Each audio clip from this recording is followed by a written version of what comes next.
मोहताज होना भी एक बहुत बड़ी तकलीफ है। इस पर मेरी बीवी की हरकतें मुझे बहुत अजीब सी लग रही थी। मैंने बड़ी बेबसी से अपनी मुर्दा टांगों को देखा था, जो चलने फिरने के काबिल ना थी। बड़ी मुश्किल से मैंने व्हील चेयर को अपने बेड के पास किया और अपने हाथों से बेजान टांगों को बेड से नीचे किया और व्हील चेयर पर बैठ गया। इस चीज को करते हुए मैं पसीने से तर हो गया था। मैं बुरी तरह से हाँफ कर रह गया था। रात के वक्त सामने वाले कमरे से मेरी बीवी की आने वाली आवाजों ने मेरे होश उड़ा दिए थे। वो रोज मुझे दवाई खिलाकर मेरे कमरे से निकलकर सामने कमरे में जाकर दरवाजा बंद कर लेती थी। रात की खामोशी में मुझे अपनी बीवी की अजीब व गरीब सी आवाजें आती थी, जिसे सुनकर मेरा कलेजा फटने लगता था। रात भर मैं सुकून से सो नहीं पाता था। फिर वो दरवाजा सुबह ही खुलता था और जब मेरी बीवी कमरे से बाहर आती, चेहरे पर झूठी मुस्कुराहट होती थी। इसका हसीन रूप उस वक्त और भी जगमगा रहा होता था। इसके गीले बाल मेरी जान निकालने लगते थे। जब मैं पूछता कि तुम रात को मेरे साथ क्यों नहीं सोती, उठकर क्यों चली जाती हो, तो वह मुंह से कोई जवाब नहीं देती थी। बस हल्के से मुस्कुराती और मेरे बेजान पाँव को देखने लगती, जैसे मुझसे कह रही हो कि तुम एक अपाहिज मर्द मुझे दे ही क्या सकते हो। वो मुझसे मुंह से कुछ नहीं कहती थी और इसकी चुप्पी मुझे अंदर ही अंदर खाने लगी थी। पूरा दिन वो मेरा ख्याल रखती थी, मुझे खाना भी अपने हाथ से खिलाती थी। लेकिन रात को वो खूबसूरत कपड़े पहनती, खूब तैयार होती और अपने कमरे में जाकर दरवाजा बंद कर देती। वो रात भर जो तकलीफ मुझे दे रही थी, वो मेरे लिए रूह को तड़पाने वाली थी। एक बार मैंने खाना खाते हुए इसका हाथ पकड़ लिया और उसे कहने लगा कि पलक, तुम रात में मेरे पास रहोगी, मुझे छोड़कर कहीं नहीं जाओगी। तुम जानती हो कि मैं तुमसे कितनी मोहब्बत करता हूँ। बहुत जल्द मैं अपने पैरों पर खड़ा हो जाऊंगा, चलने लगूंगा। मेरी आंखें बेबसी और नमी से भीगी हुई थी। ये मेरी बेबसी की आखिरी हद थी, जो तकलीफ में कई रातों से सह रहा था। वो अब मुझसे बर्दाश्त नहीं हो रही थी। मैं क्या, कोई भी मर्द ये सब बर्दाश्त नहीं कर सकता। इसने झटके से अपना हाथ मेरे हाथ से छुड़वाया था, फिर खाना उठाकर मेरे पास से ले गई। मैं व्हील चेयर चलाता हुआ कमरे से बाहर निकल गया। वो किचन में थी, खाने के बर्तन धो रही थी। मैं इसके पीछे आ गया। मैंने कहा, डॉक्टर बहुत यकीन से कह रहे थे कि मैं चलने लगूंगा और फिर हम दोनों दोबारा से। मेरी बात पर एक कांच का गिलास जोर से पलक ने जमीन पर पटका था। फिर गुस्से से मेरी व्हील चेयर पकड़ी और मुझे गैलरी में ले आई। 8वीं मंजिल से नीचे देखते हुए भी डर सा महसूस होता था। कहने लगी, मुझे तुम ये मोहताज ही अच्छे लगते हो, समझे? अगर तुमने अपने ठीक होने की बात की तो यहाँ से नीचे फेंक दूंगी तुम्हें। रब ना करे तुम ठीक हो, ऐसे ही रहो बेबस और मोहताज। वो बड़े गुस्से से मुझसे कह रही थी।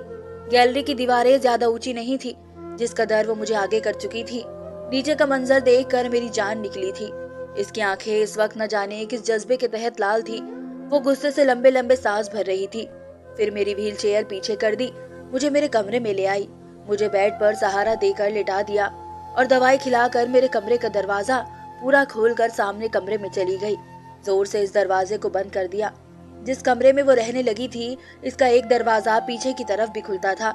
जिस तरह की आवाजें इसके कमरे से आती थी, वो सुनकर मैं लम्हा लम्हा मौत का मजा चख रहा था।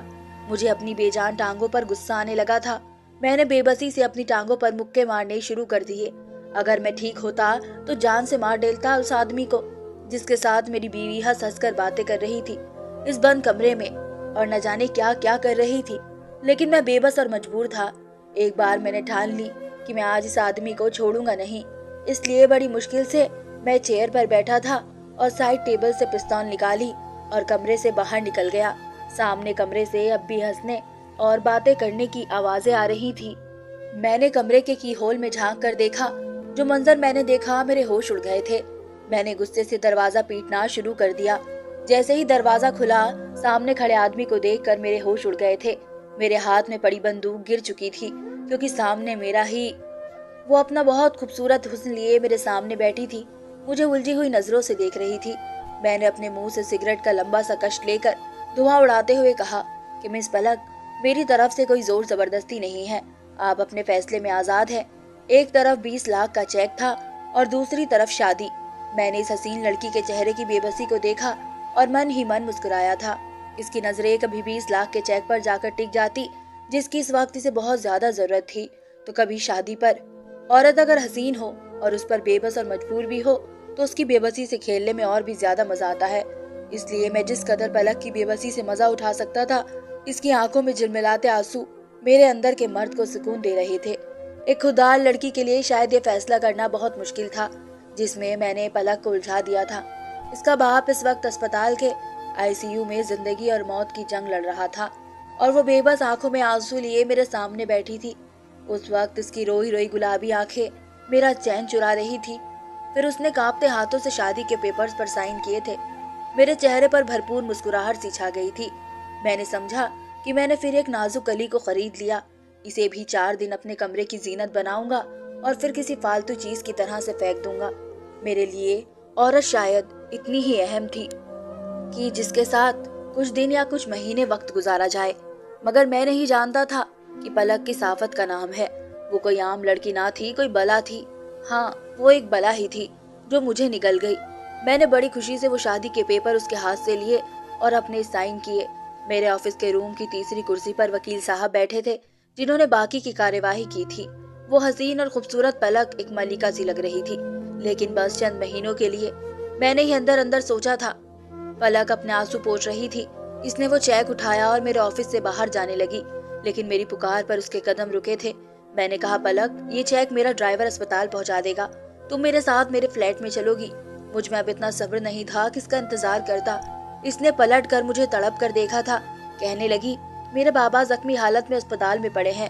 मैं नहीं जानती कि वो जिंदा बचेंगे कि नहीं, इसलिए एक रात मुझे मेरे बाबा के पास गुजारने दीजिए। मैंने कहा, इस वक्त तुम्हारे बाबा को इस चेक की जरूरत है और वह बहुत जल्द और हिफाजत से उस तक पहुंच जाएगा। प्लीज मुझे बोर मत करो। कब से मुझे इस वक्त का इंतजार था। ये कहकर मैंने उसकी कलाई पकड़ी और उसे अपने साथ ले जाने लगा।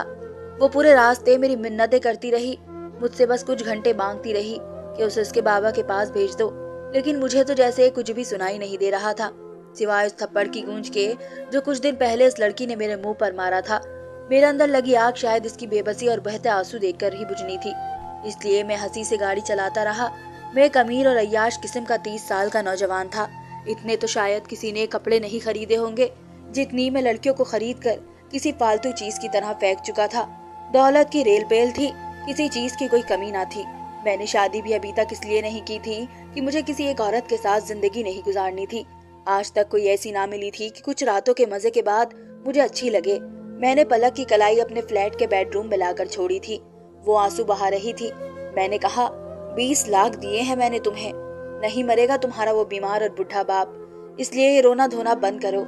और फिर अलमारी से निकाल कर उसे वही कपड़े पहनने के दिए जो कुछ दिन पहले मैंने इसे दिए थे, और बदले में इस गरीब घराने की लड़की ने मेरे मुंह पर वो कपड़े दे मारे थे और मेरे मुंह पर थप्पड़ मारकर मुझसे अपनी शराफत की बात करके गई थी कि वह उन लड़कियों में से नहीं है जो पैसों के खातिर इज्जत बेचे। और आज मैंने इसे इस मुकाम पर लाकर खड़ा कर दिया था कि वो महज 20 लाख की वजह से मेरी बीवी बन चुकी थी। जब तक मेरी ख्वाहिश होती और मैं जब चाहता इस रिश्ते से खुद को आजाद कर लेता।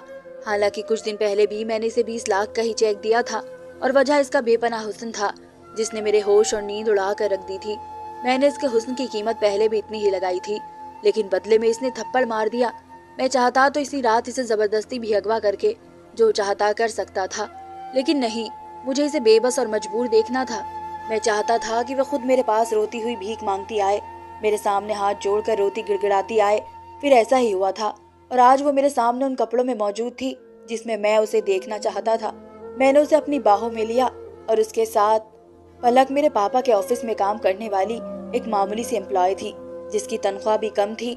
एक बार मैं किसी काम की वजह से अपने पापा के ऑफिस में गया, उनसे कुछ डॉक्यूमेंट साइन करवाए और उनके कमरे से बाहर निकल गया कि अचानक जब मेरी नजर पलक पर पड़ी तो इसका खूबसूरत हुस्न देखकर मेरा दिमाग घूम कर रह गया था। वो बहुत ही हसीन लग रही थी। मेरी नजर सुरसुरी सी उसकी तरफ उठी थी, लेकिन इसके हुस्न को देखकर तो मैं पलटना ही भूल गई थी। शायद मेरी नजरों की चमक का असर था, पलक उलझन का शिकार हुई थी। औरतें खुद पर उठने वाली हर नजर को पहचान जाती है, इसलिए पलक ने मुझे बड़ी नापसंदीदा नजरों से घूरा था। मेरी मुस्कुराहट गहरी हुई थी। मैं किसी काम से बाबा के ऑफिस में आया था, लेकिन पलक के हुस्न ने मुझे मजबूर कर दिया कि मैं वापस पापा के रूम में गया। मैंने उनसे पलक के बारे में पूछा तो वो कहने लगे कि वो कुछ महीने पहले से ही उनके ऑफिस में काम कर रही है, मेहनती है। मैंने कहा, मुझे भी एक ऐसी ही लड़की की जरूरत है। अगर वो पलक से कहे वो मेरे ऑफिस में काम कर ले तो मेरी मुश्किल आसान हो जाएगी। मेरे पापा को भला क्या एतराज हो सकता था। यूं पलक को मेरे ऑफिस में शिफ्ट कर दिया गया। मैंने सबसे पहला काम यही किया कि इसकी तनख्वाह बढ़ा दी। वो खुश हो गई, लेकिन अब तक मेरी खुशी के बारे में इसने नहीं सोचा था। इसे काम करते कुछ हफ्ते ही गुजरे थे कि मैंने इसे कहा, मेरे ऑफिस में काम करने के रूल कुछ अलग है। मुझे काम करने वाली लड़कियों का लुक मॉडर्न चाहिए, इसलिए अगर वो इस तरह के सूट ना पहनकर कुछ मॉडर्न कपड़े पहनकर काम करे तो अच्छा होगा, और इसके लिए मैं इसकी तनख्वाह डबल कर दूंगा। मेरी बात सुनकर उसने कहा कि मैं उसे वापस इसके पापा के ऑफिस में भेज दूं तो बेहतर है, क्योंकि इसे सब मंजूर नहीं था। वो कम तनख्वाह पर काम कर लेगी, लेकिन मेरी शर्तों को नहीं मानेगी। इसके इनकार ने मेरे अंदर तो एक आग सी लगा दी थी। आज तक इतनी हिम्मत मेरे आगे किसी लड़की ने नहीं दिखाई थी। मैं ये तो अच्छी तरह जानता था कि ऐसी लड़कियां जो अपने घर के हालातों की वजह से कमाने के लिए बाहर निकलती हैं, खुद पर खुददारी की दलील पेश करती हैं। अपना हुस्न सादगी में छुपाकर हम जैसे याश मालिकों के सामने खुद को इज्जतदार साबित करने का ये उनका एक पुराना हथकंडा है। और फिर जब हम उनकी कीमत बढ़ाते हैं तो उनकी शराफत की चादर उतरने में देर नहीं लगती। इसलिए मैंने भी ऐसा ही किया था। मैंने अगले कुछ दिन बाद पलक से कहा कि इसे मेरे साथ एक बिजनेस लंच पर जाना है, इसलिए वो मेरे साथ चले। सबसे पहला सवाल इसने ये किया कि क्या ऑफिस के टाइमिंग पे वापस आ जाएगी, क्योंकि वो इससे ज्यादा देर नहीं रुकेगी। मैंने कहा हाँ, हम ऑफिस टाइमिंग तक लौट आएंगे। मेरी बात सुनकर वो मेरे साथ जाने को तैयार हो गई। मैं इसे एक रेस्टोरेंट में ले आया और कुछ क्लाइंट वहाँ मौजूद थे। मीटिंग और लंच के बाद वो चले गए। मैं पलक को बहाने से इसी होटल के कमरे में ले आया, लेकिन जब इसे अपने इरादे से आगाह किया तो वो गुस्से से लाल हुई थी। मैंने 20 लाख का चेक और एक बेहुदा से कपड़े इसके सामने रख दिए और ये भी कहा, मैं जब तक चाहूँ उसे यूज कर सकता हूँ, वो मुझे इनकार नहीं करेगी। मैं जानता था कि वो अपनी कीमत कुछ बढ़ाना चाहती है और 20 लाख की रकम कम ना थी, लेकिन ऐसा नहीं था। उसने वो चेक और कपड़े दोनों मेरे मुंह पर मारे और कहने लगी कि वो एक शरीफ और इज्जतदार घराने की लड़की है। उसने मेरे ऑफिस की नौकरी भी छोड़ दी। ये बात मेरे अंदर बैठे घमंडी शख्स को कहाँ हजम होती। इसलिए सबसे पहले मैंने अपने पापा से पलक की बुराई की और कहा कि वो भी इसे नौकरी पर ना रखे। मेरे पापा ने मेरी बात मान ली और पलक को दोबारा नौकरी पर नहीं रखा। इसके बाद मैंने इसके बाप का एक्सीडेंट करवा दिया, इसे जिंदगी और मौत के बीच पहुंचा दिया। और अब जब वो मेरे पास मदद के लिए आई तो मैंने उसे साफ कह दिया कि मिस पलक, अगर आप चाहती हैं कि मैं आपकी कुछ मदद करूं तो अपनी शराफत और इज्जत को मेरे ऑफिस से बाहर रखकर आइएगा। कहने लगी उसे मेरी शर्त मंजूर है, लेकिन वो मुझसे शादी करेगी, चाहे मैं उसे एक रात के बाद ही क्यों ना छोड़ दूं, लेकिन बिना शादी वो मेरे साथ कहीं नहीं जाएगी। इसकी बात मेरे लिए एक एडवांटेज थी। मैं शैतानी हंसी हंसा और एक वकील को अपने ऑफिस में बुला लिया। बहरहाल ये शादी पलक के लिए शायद शादी थी, लेकिन मेरे नजदीक इसकी कोई अहमियत ना थी। वो मेरे लिए सिर्फ कुछ दिन या महीने की अय्याशी का सामान था। आज वो लड़की पूरी मेरी थी। मेरे ही फ्लैट के कमरे में मेरे बेड पर बैठी बेबसी से आंसू बहा रही थी। इसकी अकड़ मैंने चंद दिन में खत्म कर दी थी। मेरे अंदर का शख्स अपनी बात इस कमजोर लड़की से मनवा कर अंदर से बड़ा बेफिक्र हो चुका था। इस लड़की का बाप तड़प तड़प कर अस्पताल में इसे पुकारता पुकारता दम तोड़ चुका था। वो अगले दिन अस्पताल पहुंची तो बाप के मुर्दा वजूद को देखकर रोने लगी, लेकिन मुझे इस बात से कोई फर्क नहीं पड़ता था। इस लड़की के बाबा के अलावा इसका और कोई ना था। कुछ दिन वो अपने बाबा का सोग ही मनाती रही, लेकिन मेरे अंदर न जाने कि उस लड़की की तलब बढ़ने लगी थी। हालांकि मेरा बदलाव पूरा हो चुका था। मैं इसे बीवी बनाकर रखना नहीं चाहता था, लेकिन शायद इसके हुस्न का भूत मेरे सर से अभी उतरा नहीं था, इसलिए इसके घर से इसे वापस अपने फ्लैट में ले आया। इस बार इसकी आंखों में मेरे लिए नफरत थी, लेकिन मुझे कहाँ किसी बात की परवाह थी। मुझे लगा बस कुछ दिन का बुखार है, जैसे ही पलक के हुस्न का असर मेरे सर से उतरेगा मैं पलक के हाथ में तलाक के पेपर्स पकड़ा दूंगा और इसे चलता करूंगा। लेकिन वो किसी नशे की तरह मेरे अंदर उतरने लगी थी। हर बार मुझे वो पहले से ज्यादा हसीन लगने लगती थी, इतनी कि मैं कई घंटे बस उसे देखता रहता था। हालांकि मुझे आज तक पलक से बदले में मोहब्बत नहीं मिली थी। इसकी आंखों में मेरे लिए सिर्फ एक ही जज्बा था और वो था नफरत का। जितना मैं इसकी संगत में रहता उतनी ही वह मुझे अच्छी लगने लगती। इसका उदास चेहरा भी मुझे बहुत भाने लगा था।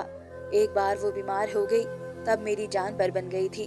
इस वक्त मुझे यह एहसास हुआ था कि मुझे पलक से मोहब्बत हो गई है। इसकी तकलीफ मुझसे बर्दाश्त नहीं होती। मैं रात भर इसके खातिर जागता रहा, इसका ख्याल रखता रहा। कुछ दिन में वो ठीक हो गई थी। 4 महीने के बजाय 6 महीने गुजर चुके थे, लेकिन अब भी वो मेरी बीवी ही थी। एक बार इसने मुझसे खुद ही पूछ लिया कि मैं इसे कब तलाक दूंगा, क्योंकि ये मैं इससे पहले ही बता चुका था।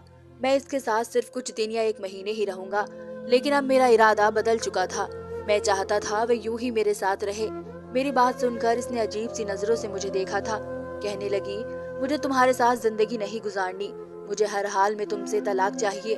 तुमने खुद कहा था कि मुझे छोड़ दोगे। वो फूट फूट कर रोते हुए ये कह रही थी। मैंने कहा, पलक, ये मेरे लिए मुमकिन नहीं है। मैं पता नहीं कब तुमसे दिल लगी करते करते दिल लगा बैठा हूँ, इसलिए तुम्हें छोड़ नहीं सकता। तुम जैसे यहाँ रह रही हो रहती रहो। वो मुझसे लड़ने झगड़ने लगी थी, कहने लगी थी मैं इसे छोड़ दूं। इसकी हालत दीवानों जैसी होने लगी थी। वो मेरा गिरवान पकड़कर बुरी तरह झंझोड़ कर कह रही थी कि मैं इसे छोड़ दूं। वो मेरे साथ नहीं रहना चाहती।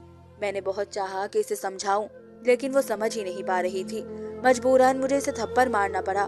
मैंने कहा, आज के बाद मुझसे ये बात मत करना, तुम यूं ही मेरे साथ रहोगी, समझी। मैं ये कहकर ऑफिस के लिए घर से निकल गया। इस दिन मैं टेंशन में था, गाड़ी की भी बहुत तेज रफ्तार कर रखी थी। नतीजा ये निकला कि सामने आने वाली गाड़ी से अचानक से मेरी टक्कर हो गई। मेरी गाड़ी उलट गई थी। मैं बेहोश हो चुका था। जब होश में आया तो मैं हॉस्पिटल में था, पट्टियों में जकड़ा हुआ था। मेरे माँ बाप के साथ पलक भी वहाँ मौजूद थी। उस वक्त मैंने अपने माँ बाबा के सामने पलक को अपनी बीवी स्वीकार कर लिया था। मेरे माँ बाबा ये सुनकर मुझसे नाराज हो गए थे, लेकिन जिस हालत में मैं पहुंच गया था वो मुझे कुछ कह नहीं सकते थे। मेरी दोनों टांगे फ्रैक्चर हो चुकी थी, लेकिन अपने माँ बाबा के घर के बजाय मैं पलक के फ्लैट में चला गया। वो मेरा ख्याल रख रही थी। इसका रवैया भी मुझसे बदल चुका था, लेकिन मुझे रात को दवाई देने के बाद वो मेरे कमरे से बाहर निकल जाती थी, फिर पूरी रात कमरे में नहीं आती थी। मैं इस वक्त इस कदर मोहताज हो चुका था कि खुद से बेड से उठ नहीं सकता था। मेरे कमरे का दरवाजा खुला हुआ था। वो सामने कमरे में थी, लेकिन इस कमरे का दरवाजा बंद था। रात की खामोशी में मुझे सामने कमरे से सरगोशियों की आवाजें आ रही थी। इस वक्त कौन था जो कमरे में पलक के साथ मौजूद था? मेरा दिल बेहद घबराने लगा था। मुझे लगा शायद मेरा वहम है, लेकिन ये वहम नहीं था, क्योंकि अब मुझे रोज ही ऐसी अजीबोगरीब किस्म की आवाजें आने लगी थी जो मेरे लिए तकलीफ का सबब बन रही थी।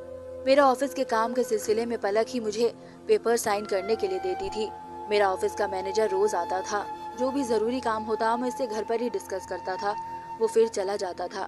काफी जिम्मेदार और शरीफ लड़का था, अपने काम से काम रखता था। मैं सोच भी नहीं सकता था कि आज वही मेरी बीवी के कमरे से यूं बाहर निकलेगा। मैंने कहा, तुम? वो कहने लगा, हाँ मैं। आज वो मेरी आंखों में आंखें डाले मुझे देख रहा था। पलक भी इसके साथ खड़ी थी। इसने कुछ फाइलें मेरे सामने रखी और कहने लगी, तुम्हारी सारी जायदाद मैंने अपने नाम कर ली है, और अगर मैंने इसे तलाक ना दी तो वो मुझे जान से मार डालेगी। मैंने पलक को देखा था। मैंने कहा, पलक, मुझे तुमसे इसलिए भी मोहब्बत हो गई थी। मुझे तुम्हारी शराफत पर यकीन था। मैं कुछ भी सोच सकता था, लेकिन तुम्हारे लिए मैं ये नहीं सोच सकता था कि तुम किसी के साथ ऐसा घिनौना पाप भी कर सकती हो, क्योंकि पाप का रिश्ता तो मैंने भी तुमसे कायम करना चाहा था और बदले में तुम्हें लाखों देने चाहे थे, लेकिन तुमने अपनी शराफत को अहमियत दी थी। तो फिर आज ऐसा क्यों? मुझे अपनी जायदाद के छिन जाने का अफसोस नहीं है, बस तुम्हारे बदल जाने का दुख है। बेहतर है कि तुम मेरी जान ले लो, मैं तुम्हें तलाक नहीं दे सकता। मैंने जमीन पर गिरी पिस्तौल हाथ में ली और कांपते हाथों से उसे थमा दी। वो रोने लगी थी। वो मैनेजर कहने लगा कि पलक मेरी बहन है। मैं दुबई में नौकरी करने गया था, लेकिन वहाँ किसी ने मुझे झूठे इल्जाम में जेल भेज दिया। लेकिन जब मैं वहाँ से छुटकर वापस आया तो पलक की बातों ने मुझे बहुत तकलीफ दी थी। तुमने मेरे बाबा के साथ जो शुरू किया था, मैंने और पलक ने इसका बदला लेना चाहा था। इसलिए मैंने तुम्हारे ऑफिस में नौकरी की, तुम्हारा भरोसा जीता, फिर तुम्हारा एक्सीडेंट करवाया और इसके बाद तुम्हें तकलीफ देने के लिए ड्रामा रचाया। यह सुनकर खुद मैं शर्मिंदा होकर रह गया था। मैंने पलक से अपने हर रवैये की माफी मांग ली थी। औरत का दिल मर्द से कहीं ज्यादा बड़ा होता है। उसने मुझे माफ कर दिया था और अब हम दोनों बहुत खुशी खुशी रह रहे थे। धन्यवाद दोस्तों।